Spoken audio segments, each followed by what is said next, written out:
Hello student, कैसे हैं आप लोग। देखिए, हमने पहले वाले वीडियो में कक्षा 6 का चैप्टर पढ़ा था और हमने पूरा लेख में विदेशी यात्रियों के वर्णन तक उस चैप्टर को कवर किया था। आगे बढ़ते हैं। पूरा ऐतिहासिक काल का मानव जीवन कैसा था। हमने पीछे इतिहास के स्रोत देखे थे, जिसमें हमने पुरातत्व एवं साहित्यिक स्रोत देखे थे, वंशावलियाँ देखी थी, पूरा लेख में विदेशी यात्रियों का वर्णन देखा था। जैसे जैसे बीच में फैक्ट आते जाएंगे हम उनके बारे में चर्चा करते जाएंगे। वीडियो में बने रहिए। अगर पसंद आता है तो लाइक एवं शेयर भी कर दीजिए। मनुष्य के जीवन से लेकर लिपि के विकास तक का काल प्राग ऐतिहासिक काल अथवा पूरा ऐतिहासिक काल कहलाता है। ये फैक्ट एग्जाम में आने लायक है कि मनुष्य के जन्म से लेकर जब तक लिपि का विकास हुआ था उसके बीच के पीरियड को क्या कहते हैं, तो वो काल जो कहलाता है वो प्राग ऐतिहासिक अथवा पूरा ऐतिहासिक काल कहा जाता है। वैज्ञानिकों का कहना है कि करोड़ों वर्ष पूर्व पृथ्वी की उत्पत्ति हुई और मनुष्य की उत्पत्ति लगभग 40 लाख वर्ष पूर्व हुई होगी। मानव की खोपड़ी एवं हड्डियां प्राप्त हुई हैं, वे लगभग 1.5 लाख वर्ष पुरानी हैं। आज से 10,000 वर्ष पूर्व तक का काल पूरा ऐतिहासिक काल कहलाता है। आज से लगभग 10,000 वर्ष तक का जो काल पहले का जो काल है उसको क्या कहते हैं, पूरा ऐतिहासिक काल कहते हैं। आगे बढ़ते हैं। आदि मानव झुंड बनाकर जंगलों में भोजन की तलाश में घूमता रहता था।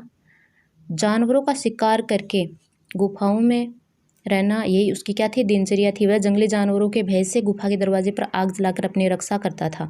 पत्थर से ही आग जलाता, पत्थर के बर्तन एवं औजारों का उपयोग करता था, इसलिए इस काल को पाषाण काल या प्रस्तर काल कहते हैं। इस काल में आदि मानव घुमक्कड़ जीवन बिताता था, छोटे छोटे समूह में रहता था। समूह के नेता मुखिया के साथ भोजन की तलाश में इधर उधर घूमता रहता था। जब तक एक स्थान पर भोजन समाप्त हो जाता वह दूसरे स्थान पर चला जाता था। मतलब उसका जीवन पूरी तरह घुमंतू ही था। पत्थरों के छोटे छोटे टुकड़े काटकर पतली धार वाले हथियार आरी चाकू बनाकर उनका क्या करता था, प्रयोग। बड़े टुकड़ों से कुल्हाड़ी, हथौड़ी, वसूला आदि बनाकर लकड़ी काटने उपयोग में लेने लग गया। धीरे धीरे इन्हीं पत्थर के औजारों में लकड़ी का हत्था डालकर अच्छी तरह से उपयोग करने लग गया। अब एक क्वेश्चन उठता है, देखिएगा। मनुष्य ने सबसे पहले जो हथियार बनाया था प्रारंभिक रूप में वो था हस्त कुठार। स्थायी जीवन का प्रारंभ। जैसे जैसे मानव को अपने आसपास की वस्तुओं का ज्ञान होता गया वैसे वैसे अपने लिए अधिक सुविधाएं जुटाने लग गया। प्रारंभ में मनुष्य को कपड़े पहनने का ज्ञान नहीं था। पेड़ की छाल, बड़े बड़े पत्तों एवं जानवरों की खाल से ठंड के समय अपना बचाव करता था। बाद में वह जानवरों को पालना, पौधे उगाना, अन्न पैदा करना सीख गया, जिससे उसका घुमक्कड़ जीवन क्या हो गया, समाप्त हो गया। एक स्थान पर झोपड़ी बनाकर रहने लग गया। खेती करना, कुत्ते, भेड़, बकरी आदि जानवरों को पालतू बना लिया। अपने कार्यों में सहयोग लेने लग गया। धीरे धीरे मानव ने धातु की खोज की, तांबा, बाद में जस्ता और शीशा। कुछ स्थानों पर तांबे की कुल्हाड़ी मिलने से पता चलता है कि पत्थर के बाद मनुष्य ने धातुओं में सर्वप्रथम खोज की थी तांबे की। देखिए, एक फैक्ट आया है हमारे एग्जाम की दृष्टि से, उपयोगी है। और ये फैक्ट उपयोगी नहीं है, एग्जाम में भी आ चुका कि मनुष्य ने सबसे पहले धातुओं में खोज की थी तांबे की और जानवरों में पालतू बनाया था कुत्ते यानी श्वान को। आप ये बात दिमाग में रखिएगा कि मनुष्य ने सबसे पहले जानवर पालतू बनाया था वो था कुत्ता और धातुओं में खोज की थी तांबे की। आप एक क्रम याद रखिएगा कि पहले तांबा, फिर जस्ता और फिर शीशा। स्थायी जीवन जीते उसने पेड़ के मोटे तने को लुढ़कते हुए देखा और पहिया बनाना सीख गया, जिसे गाड़ी बनाकर उपयोग में लेने लग गया। पत्थर की चाक बनाकर मिट्टी के बर्तन बनाने लग गया। गेहूं, जौ और कपास की खेती, झोपड़ी बनाकर रहना, जानवर पालना आदि कार्य सीखकर वह अपनी आवश्यकताओं की क्या करने लग गया, पूर्ति। जैसे जैसे मानव और समझदार होने लग गया वैसे वैसे प्रकृति की उपासना, कपड़े बुनना आदि कार्य करने लग गया। इस प्रकार पूर्व पाषाण काल से ताम्र काल तक आते आते मानव का रहन सहन आदि पूरी तरह से व्यवस्थित हो गया था। देखिए, आदि मानव ने क्या क्या सीखा, क्या क्या खोजा और क्या क्या आकृतियाँ एवं उपयोगी चीज़ें बनाई, इसके बारे में एक सूची बनाने के लिए इस बुक में दिया गया है। ये अपने काम की कोई चीज़ नहीं है। अब जो अपने काम की चीज़ आती है एग्ज़ाम की दृष्टि से वो आती है सिंधु घाटी सभ्यता। और ये ऐसा का ऐसा टॉपिक हमें अपने सिलेबस में मिलता है, सिंधु घाटी सभ्यता। और क्वेश्चन भी इतने इजी वे में उठते हैं कि हमारे मुंह से निकलता है एल लो, और वो इतना इजी वाला क्वेश्चन है वो एल लो में ही चला जाता है, क्योंकि हम ये सोचते रहते हैं कि ऐसे क्वेश्चन भी बनते हैं क्या। एग्ज़ाम में इजी वे में बहुत ऐसे क्वेश्चन बन जाते हैं जो हम नॉर्मल वे में सोच ही नहीं पाते कि ऐसे क्वेश्चन भी बनेंगे। आदि मानव ने जब कृषि करना, पशुपालना एवं आवश्यकताओं की पूर्ति करना सीख लिया था, छोटे छोटे एवं बड़े बड़े गांव बसने शुरू हो गए थे। इनमें से कुछ लोग अपनी आवश्यकताओं से अधिक उत्पादन करने लग गए, अपनी उत्पादित वस्तु दूसरों को देकर अपनी ज़रूरत की वस्तुएं उनसे लेने लग गए। इस प्रकार धीरे धीरे व्यापार प्रचलन हो गया, नगर बसने प्रारंभ हो गए। नए नगर ऐसे स्थानों पर जहाँ उपजाऊ भूमि एवं पर्याप्त पानी था, अतः सिंधु सभ्यता या सिंधु सरस्वती के मैदानी भागों में नगर सभ्यता का विकास हुआ। सिंधु जो सभ्यता थी वह कैसी सभ्यता थी, तो ये अपने काम का है कि एक नगरीय सभ्यता थी। सर्वप्रथम 1952 में पंजाब के हड़प्पा, बाद में सिंधु के मोहनजोदड़ो नामक स्थानों पर खुदाई में इस नगर सभ्यता के क्या मिले हैं, अवशेष मिले हैं। एक मिनट मैं थोड़ा सा क्लीन कर देती हूँ, ये आपको डिस्टर्ब कर रहा होगा। हाँ, अब ठीक से दिख रहा होगा। देखिए, इस सभ्यता का पता हमें चला कब, 1922 ईस्वी में। और इस सभ्यता को हड़प्पा सभ्यता क्यों कहते हैं, क्योंकि सिंधु सभ्यता में खोजा जाने वाला सबसे पहला नगर हड़प्पा था। ये बात अपने दिमाग में रखिएगा कि सिंधु घाटी सभ्यता थी, उसमें जो पहला स्थल खोजा गया वो था हड़प्पा, उसके बाद में मोहनजोदड़ो। अब देखिए आगे बढ़ते हैं। सिंधु जो सरस्वती सभ्यता के प्रमुख स्थल कौन कौन से हैं, तो हमें दिया गया है ये 4 स्थल, आप दिमाग में रखिएगा, जो वर्तमान पाकिस्तान में है। मोहनजोदड़ो, हड़प्पा, कोट दीजी और चंदहुदड़ो।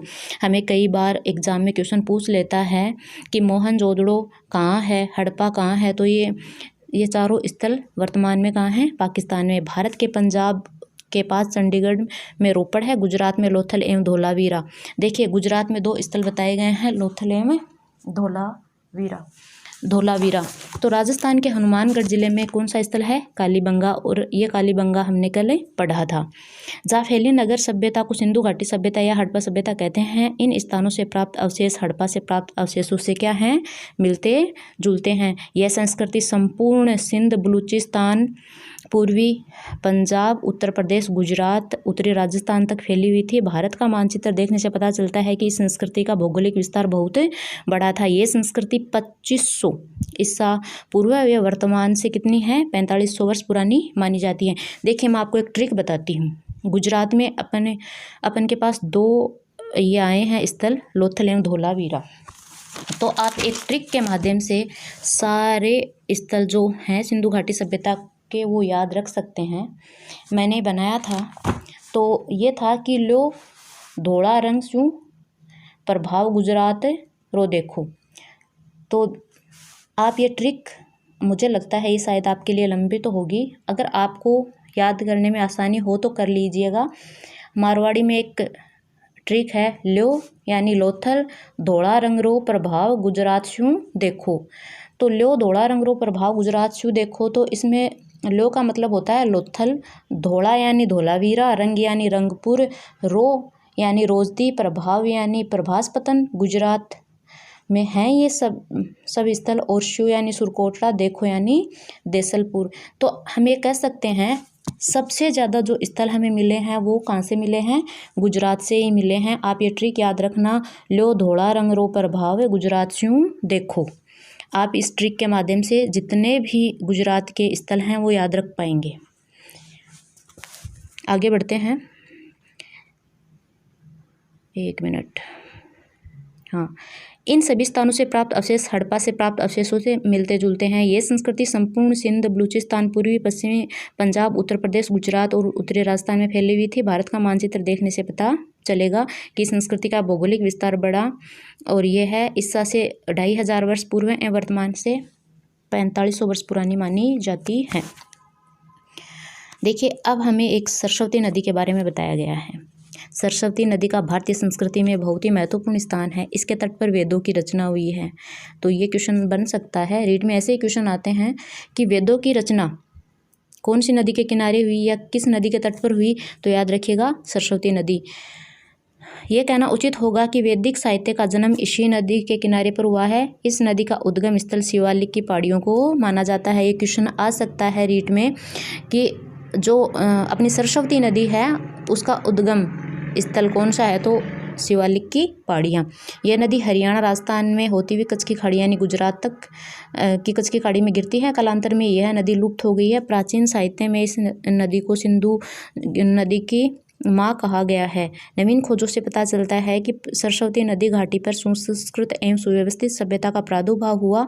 सैटेलाइट तस्वीरों से इस नदी का संपूर्ण मार्ग स्पष्ट दिखाई देता है। आगे पढ़ते हैं कि जो अपनी सिंधु सरस्वती सभ्यता है, इसका नगर नियोजन कैसा था। देखिए, ये अपने काम की चीज़ है, इसको बहुत गौर से देखिएगा और अच्छी तरह से पढ़िएगा। सफलता का कोई शॉर्टकट नहीं है।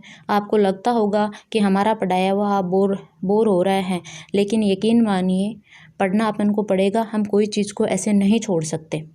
इस सभ्यता की सबसे विशेष बात यह है कि विकसित नगर निर्माण योजना। देखिए, सिंधु घाटी